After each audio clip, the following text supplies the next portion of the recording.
Hi everyone, it's Blepharoplasty Bizrah, consultant facial plastic surgeon. My practice been limited to the nose, face and neck since 1994. I will listen today about understanding tip plasty. It's a very important subject because, as you all know, tip plasty is the base stone for a successful rhinoplasty. Successful rhinoplasty surgeons are those who perform well the tip. As you know, all our object really is to achieve a strong, symmetrical, nicely projected tip that blends and flow nicely with the rest of the nose, achieve more definition, more refinement, and more contouring of the tip and the dorsum. I'd like to start with a small history about the rhinoplasty. As maybe you all know that the modern rhinoplasty has started almost in the 1890s. There was some ancient rhinoplasty by the Egyptian and the old Indian, but the modern rhinoplasty was mainly started at the end of the 18th century by a famous orthopedic surgeon called Jacques Joseph. Jacques Joseph was an orthopedic surgeon in Zagreb, and there was a famous man in Zagreb. He was, I think, a merchant who had a large humpy nose with large mustache, and one day he came to Jacques Joseph because he's an orthopedic surgeon and this is a bone. He told him, can you reduce this hump for me? And Jacques Joseph said, certainly.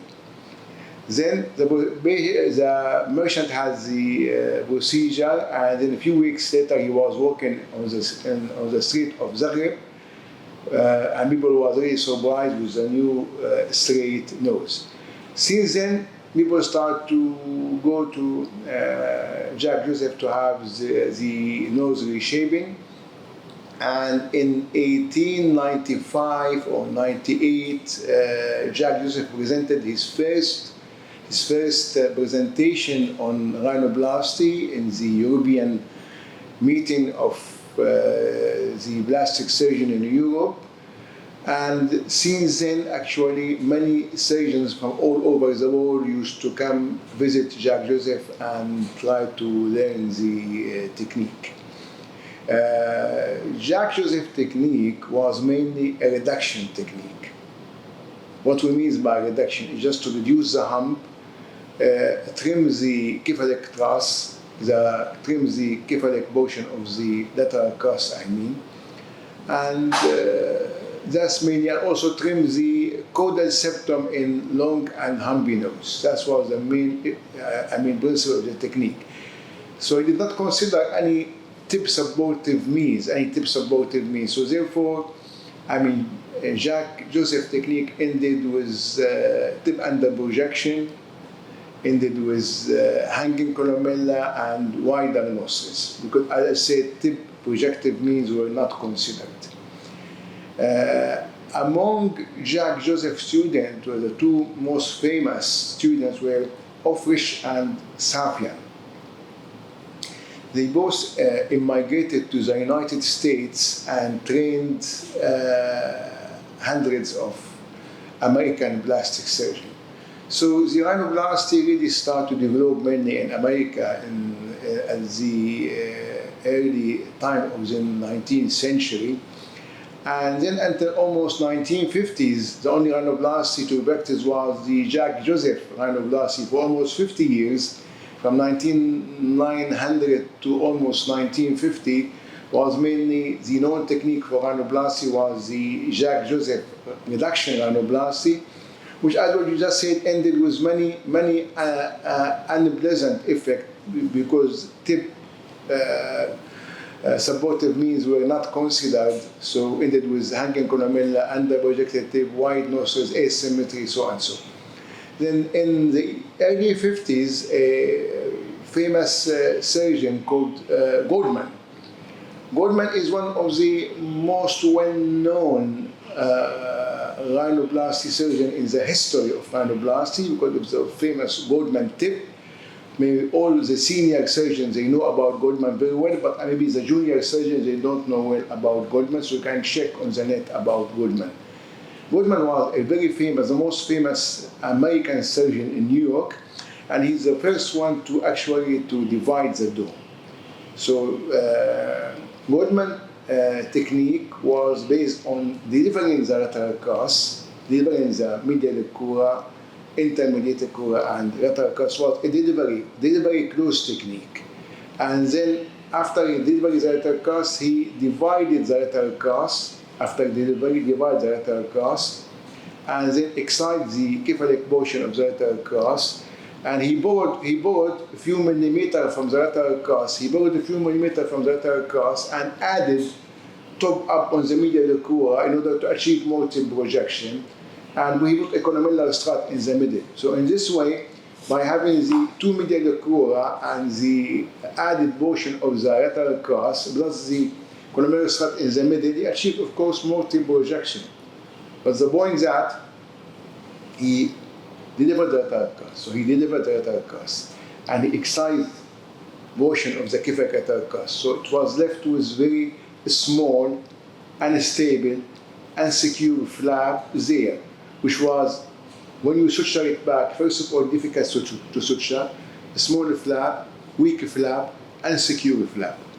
So therefore, it was very difficult for this small flap of cartilage, which is put back, to hold the alar sidewall, this whole thick, large alar sidewall. So therefore, Goldman tip over the years ended also with many unpleasant effects, like mainly the pointed and pinched tip, and the alar collapse, the notching, the alar asymmetry, the alar sidewall asymmetry, the tip asymmetry.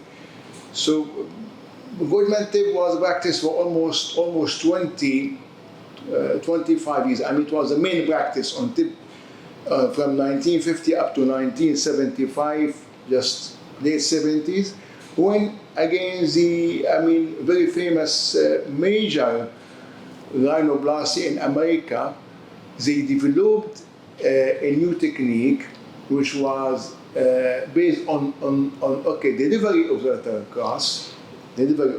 cast, or making an open technique, both either delivery and open or making open. The principle is the same, either by delivery or doing an open technique. It's a principle. It's not important how you get in, important what you do when you are in. So they either open technique and expose all the lateral cast, the portion of the medial cura, intermediate cura, and the lateral cast, or did a delivery of the lateral cast and intermediate cura. So in both situations, what they did, therefore, they did not divide. They did not divide the dome, no dome division like Goldman. So they created a new double dome. They created a new double dome formation. So what they have done, as you see there, they kept the medial cura in continuity with the intermediate cura, in continuity with the lateral cast. So all in continuity, as you see, and they established a new acute dome about 2 millimeters lateral to the old dome. So to the previous dome of the patient, they moved a few millimeters and established a new acute double dome. So they established a new acute double dome. So by establishing this new acute double dome and then doing this interdomal sutures, and most patients used to put also a columellar strut in the middle. So by achieving this technique, the suture fixation of the new established double dome and the columellar strut and also the interdomal sutures, they achieve a nice tip narrowing, definition, and also projection. Because why they achieve projection? Because the new double dome was lateral to the previous dome in the patient. So they moved laterally. So they brought some portion of the lateral cast, but they did not divide the lateral cast right what Goldman did. So therefore, They created a nice, strong foundation or nice, strong conjoint structure of the lateral crust, intermediate cura, and medial cura, supported by the columnar strap, and also many patients, many surgeons, they added an additional columnar and tib graft to achieve more tib support and to achieve more tib rejection. So this is the standard technique which is practiced until now by almost 99% of the surgeons in the world until today. Either you do it by open approach or by delivery close approach. As I say, that's important. How you get in, important when you do what you are in. You either deliver both the lateral crust and intermediate cura out from both sides and do this technique, or just open and do this technique. So the new technique now practices in the late 70s until today by almost 99.9% of the surgeons in the world, by either by open and delivery. Is the principle is to establish a new conjoint structure of cartilage of lateral crust, conjoined to the intermediate crust, conjoined to the medial cura, supported by columnar strut, supported by additional columnar tib graft or shield graft or additional cartilage or lateral crust graft, whatever. You can have support of grafting according to the situation. You can put a lateral crust, a graft there. If you have a weak, small lateral crust, if you have asymmetry, in order to achieve symmetry, you can put a graft on one side of the lateral crust to achieve symmetry. So it was just, you modify and you do whatever necessary to achieve symmetry and projection, because you aim always to achieve adequate tib projection, symmetry, definition, refinement, and narrowing. So this was the basic technique. Plus, as many surgeons put this additional crushed tib and columnar strut, as you see. You see, it's quite beautiful technique. You made open approach or delivery approach. What's called is the new double dome creation. That's the name of this technique, new double dome creation. Suture fixation, interdomal sutures, columnar strut, and if needed, additional tib graft or lateral crust graft or rim graft or whatever.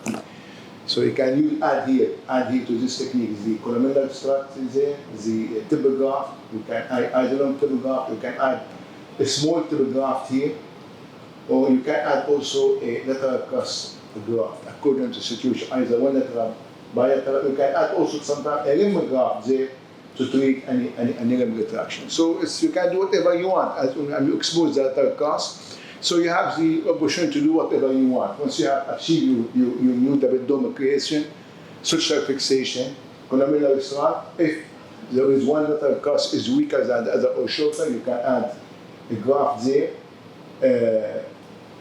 If you have a notching, you can add a rim graft there. Or you want to achieve more tib projection, you can add additional shield or tib graft here. Or you can add one longer columnar and tib graft this way. So it's up to you what you want to do according to the patient need. And you see, for example, in this slide where we added additional columnar and tib graft on top. Okay.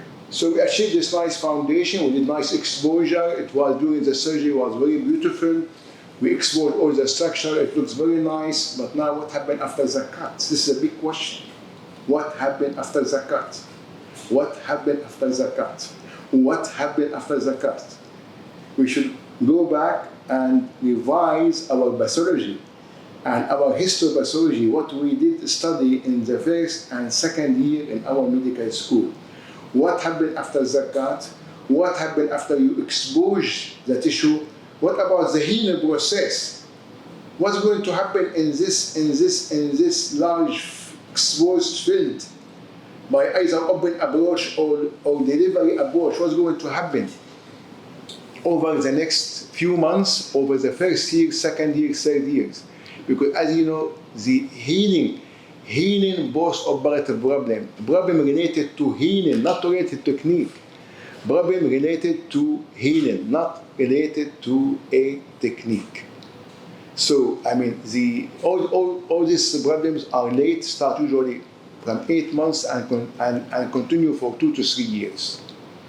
In all now, as you know, the nose is a hollow organ. Nose is a hollow organ. It has a thin side wall. So you have, the tip like this, hollow organ. The nose is a hollow organ. Okay, and you have the nostrils here, nostril here. So this is the rim there. So a healing process is going to take over the alar side wall. Healing process over the next few months, 1 year, first year, second year. Healing process is going to take over, and you have this thin alar side wall. So any mild degree of wound fibrosis, scarring, contraction is going to show. Fibrosis, scarring, and contraction is going to show straight away. Especially when you have patient on skin 4, 5, and 6.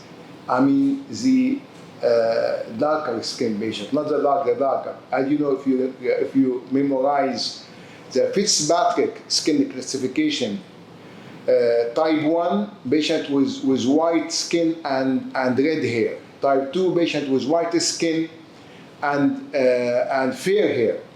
Type 3 patient with white skin and black hair. Type 4, like my skin, the Middle East, the Mediterranean patient, Middle East Mediterranean patient like my skin. Type 4 is usually the Indian, and type 5 usually the African. Also under type 4, like my skin, Middle East, Mediterranean, the same also the Chinese, Southeast Asian skin, almost the same color. Sometimes even in China or Japan, they have quite a white skin with black hair, so it may be run under also type 3. So therefore, now back to this Fitzpatrick, there is something called fibroblast in our skin, fibroblast. The more you go down this scale of Fitzpatrick, skin type 1, 2, 3, 4, 5, 6, you get more fibroblast.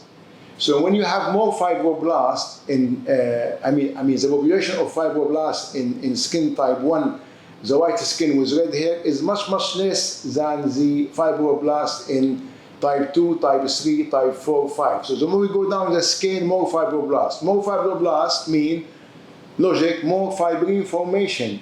More fibrin formation means more fibrosis. More fibrosis means more wound scarring, contraction, and formation of scars, wound contraction, and scarring and fibrosis. The more you go down the scales. So more fibrosis, more scarring, more wound contraction, more post-operative problem. So you get more patient with skin type 4, 5, and 6. You get more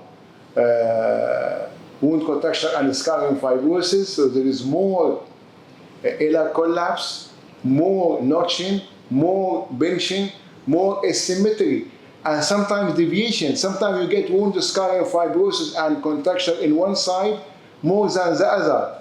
So this will put the tip to the affected side and give you deviation. Although you have fully preserved the lateral cross. You tell me in this technique we preserve the lateral cross. And yes, you preserve the lateral cross, but you cannot stop the wound contraction and the scarring that's going to take place in the alar side wall. Surgeons who work on North Europe or on patients skin type 1, 2, or 3, they don't see this problem very often. You see, like patients work in Europe, in Turkey, in North America, you don't see this problem very often. But surgeons are working really in the Middle East, North Africa, Gulf area, India, and China, Africa, they will see of this problem because of the skin type 4, 5, and 6, which has more fibroblasts, more fibrosis, more wound contraction, and more wound scarring. Therefore, the technique which apply for Caucasian or people with white skin does not apply for a patient with like our skin or skin of the Middle East, Gulf patient, Chinese or African, even South American patient. South American patient also skin runs under type 4, almost 4. So therefore we have to modify the technique. We have to consider a more supportive means, because also not only the color of the skin usually sickle in this patient. Some of them have a sickle skin, some not all. Maybe some patient has thin, even type 4 or 5. They have thin skin, like Arab or Indians. They may have sometimes patient have very thin skin. Patient may have normal thickness or they have thick skin. But many patients have thicker skin also, not only the color, the thickness of the skin, and also the natural of the cartilage. The alar cartilage usually slightly shorter or softer. Therefore, we need, as we have seen here, to consider this supportive means, the columnar strut and the additional columnar and tibia graft in this patient. Essential if you're doing now an open approach or delivery approach, that you should consider in all your patients after doing this technique, the new double dome creation and suture fixation and columnar strut, that it is essential you consider the columnar strut in the middle here, to achieve more tip support, more tip elevation, and also consider the additional columnar and tibia graft, to get more tip support and have strong foundation in the midline in patients with skin 4, 5, and 6. Because when you do, for example, a surgery on Chinese patient, also are going to consider grafting, but also you need to do a full tip plasty, because patient has got Chinese, African, the same principle, wide, round, flat, ill-defined tip. So you still have to do a full tip plasty in order to obtain adequate tip projection elevation. That's going to a tip that's going to blend and nicely with your dorsum after you consider the augmentation. After you consider the augmentation of the dorsum. So it's very important to consider these techniques and the supportive means, the columnar strut and the tibia graft in patients with skin type 4, 5, and 6. Patients from the Middle East, from North Africa, the Gulf, the Indian, Chinese, and South American patients. Therefore, the practice of rhinoplasty varies from country to country, varies from ethnic background to ethnic background. We have a great experience working in cosmopolitan city all my life. In cosmopolitan cities, for example, like London, Jeddah, and Dubai, when you deal with all ethnic origin of patient, on weekly basis, I do European, I do local people, Gulf, Middle Eastern, I do African, I do Chinese on weekly basis. So we have a really variety of ethnic patients we deal with. So our experience is unique, and we cover all this type of patients. So we have really very good knowledge to deal with all ethnic and any type of ethnic skin. So it's very important to adjust your rhinoplasty to the patient need, to the type of skin, type of cartilage, in order to achieve the best result. Okay, I practice this technique, the new double dome creation and suture fixation. It was practiced, I myself since 1990 to almost year 2000. We did around 3,500 procedures of this technique, the new double dome creation, suture fixation, interdermal suture, columnar strut, and as he did, additional columnar and tibia graft, since 1990 to year 2000. I just said to you, because of the practicing on this part of the world, practicing on patients type 4 mainly, with more fibrosis, more scarring, more wound contraction, we were faced with unavoidable problem related to the wound healing and contraction. And those problems usually arise late, as I say. from 6-8 months and on, up to 2-3 years. Remember that most now rhinoplasty surgeons, they understand that wound healing in the nose and wound contraction is a lifetime process. The wound healing and contraction in the nose, it never stops. It never stops. It's lifetime. So therefore, I mean, we met with unsatisfied patients, sometimes some angry patients. So I modify the technique in order to fulfill the need of my patient and the requirement of my patient. And for me, understanding the histopathology very well and understanding that the most problem related to Plasty, and I agree, and most senior surgeons in the world agree, is mainly related to the lateral cross. Really, most of the problems following rhinoplasty or many Plasty are related to the lateral cross. The healing process around the lateral cross is a healing process around the lateral cross, which is caused by the exposure of the lateral cross by open approach or the exposure by the lateral cross by delivery approach.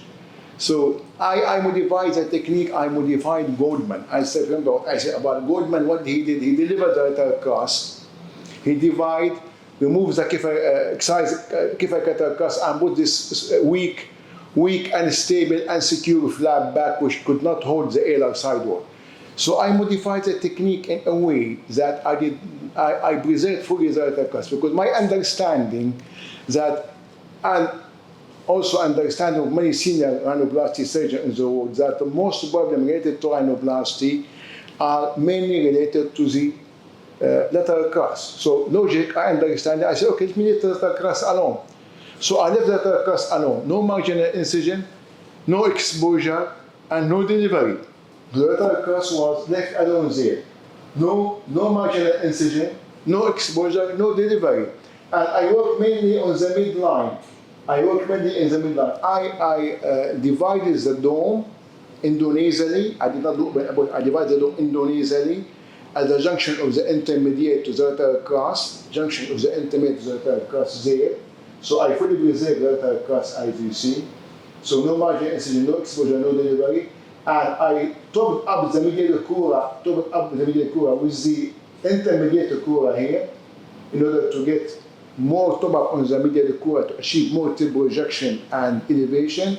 I considered a columnar strut in the middle. So that's really now a strong foundation in the midline of the two medial cura, two caudal portion of the intermediate, two cephalic portion of the intermediate cura, medial cura, two cephalic portion of the intermediate cura, that's 4. And the columnar strut, large columnar strut 5, large extended columnar strut, and you see bridging between the medial cura and the caudal septum, this 5 structure, and additional tip and columnar strut. So you have 6 structure in the midline, 6 strong structure in the midline. The medial cura, the two cephalic portion of the intermediate cura, and the extended columnar strut, and the additional columnar and tip graft. That 6 structure is very strong foundation in the midline to give you more tip projection, more tip elevation, more symmetry, more definition, more refinement, with the full preservation, with the full preservation of the lateral cross. The lateral cross being fully preserved, no margin incision, no exposure, no delivery. I'm not going to talk much about this technique today, because it's going to have a special teaching lesson about the, we call it oblique modified dome division. But I say the principle is the technique, my technique was the principle, which was published in the Clinics of North America in 2002, and the Archives of Facial Plastic Surgery in 2002, and published in my textbook on rhinoplasty, was to create a strong foundation in the midline of the conjoined midline to intermediate cura, supported by columnar strut and tip graft, and to preserve a full arch there. You see now, we fully preserve the medial cura, and the rim cartilage, is fully preserved. The rim cartilage was fully preserved which is the caudal portion of the intermediate crura in continuity with the lateral crus. So you have a full arch of cartilage preserved. The medial crura, the rim cartilage, which is the caudal portion of the intermediate crura, in continuity with the lateral crus, is fully preserved there, all fully preserved. So you have a fully preserved arch there.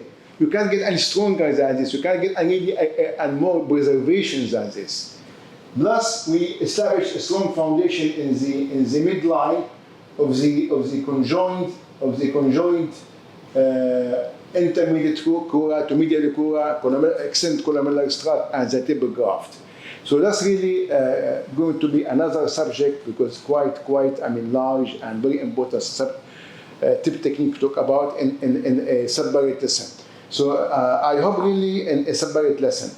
So I hope really now I have covered in general now the general principle of Blepharoplasty today for you, the history of Blepharoplasty, the Joseph technique, the Woodman technique, the current techniques on Rhinoplasty, on the open approach and the closed delivery approach, and so the advance in our modification on the tip. So just only an overall picture in order to understand the development of Rhinoplasty and understand the development of the technique, and also understand about the wound healing, contracture, and scarring. This subject is fully covered in my textbook from page 110 to 117, 107 pages there in my textbook, which was published in 2002. 110 pages to fully cover the principles of Blepharoplasty. So the chapter 107 pages to cover the chapter of Blepharoplasty, principle of Blepharoplasty on my book, which published 20 years ago. Is now, because all the hard copies were sold, is available on free access on my website. Also, I like you really, honestly, especially our junior doctor watching me, is to go and revise the pathology, the chapter on wound healing, contracture, and scarring. Very important to go back to your old pathology book and revise this chapter in order to understand what I mean by the wound contracture, scarring, and fibrosis that took place on the alar sideward, and most of the problems related to Rhinoplasty are really related to the lateral crus. When I'm going to talk my lesson about the oblique bone division, I'm going to show you some patient photographs who had Rhinoplasty somewhere else. And when you look at the nose, so you see the severe deformities. And when you look at the nose, you think the surgeon has removed fully the lateral crus or left only small rim. Actually, when I exposed, the nose, I exposed the lateral crus, I found that the surgeon had left everything in place. Full lateral crus, almost 8 millimeter of more lateral crus. So all the problem really was all severe deformity which I was seeing, and which will be, I will show you in the future, was mainly related to wound healing, contracture, and scarring. So therefore, we'll see you in my next lesson about the Blepharoplasty, inshallah. We are doing all this lesson now. We are putting the lesson together about Rhinoplasty, about face and neck lifting, the most advanced technique on deep plane with the release of the ligament, about upper lower Blepharoplasty. We are covering all the subjects, and these lessons will continue now, inshallah, until we finish all these subjects. I hope I've been useful to you. I'm doing all this work for the sake of God, and for also the sake of science, and for you also. My dear colleagues, want to share my expertise and my experience with you, my 30 years experience, or actually 33 years experience in Rhinoplasty and facial plastic surgery. Facelift Bizrah from our center in Dubai and London. Thank you for watching.